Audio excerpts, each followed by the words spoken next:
I actually thought I was dying. I didn't have a clue what was happening, and I was 25. From being sort of 17, 18, I'd had a bit of a wild time and all that sort of thing, like you do, and I thought, God's paying me back for something.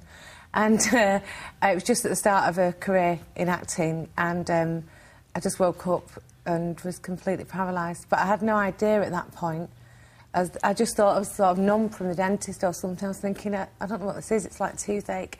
And then as the day went on, it was the pain more than anything on the first day. I was in extreme, I can't tell you the pain and the sound sensitivity. And then as the day went on, my friend said to me, you've not moved your face at all on one side.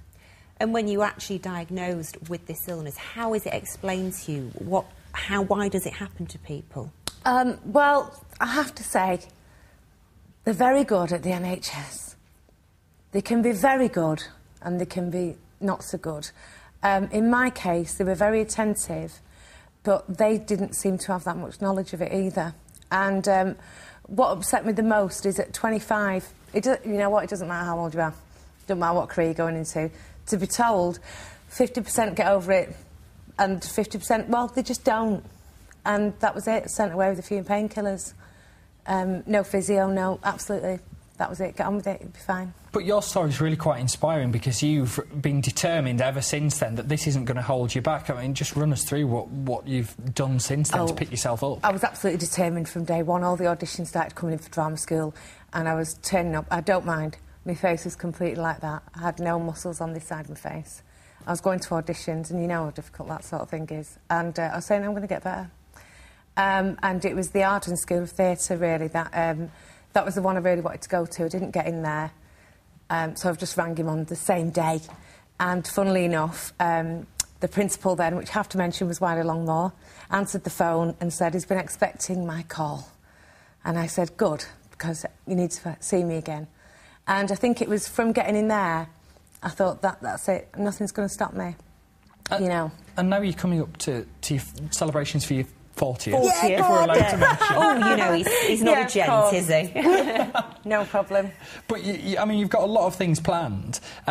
Did you ever imagine that you would be in the position you are? I mean, you've got successful drama schools and you've got all the children at them. They're going to be celebrating with you. Not for a second. I didn't imagine that I'd ever be on TV. I didn't imagine that an agent would ever take me. I never imagined I'd work. You know, as it says in the article today, that I'd got this part as Lady Macbeth. It was touring schools, which is poo-pooed by a lot of actors, but it's very difficult work.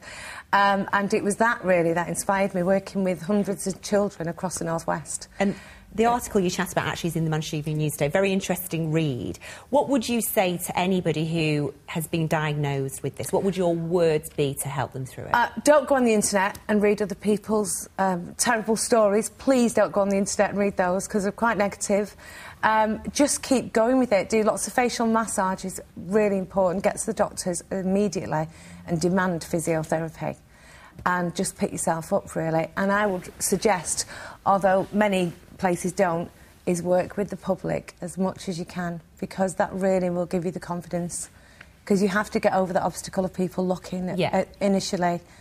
And once you get over that obstacle, then you can really start flying. Wonderful. Well, thank you so much. It's a really nice story. And good. Well, you don't need it because you're appearing in everything. Well, I don't know. I still need it. Good luck thanks with it ever all. so much for having me on. Thank you. Thanks. Thanks.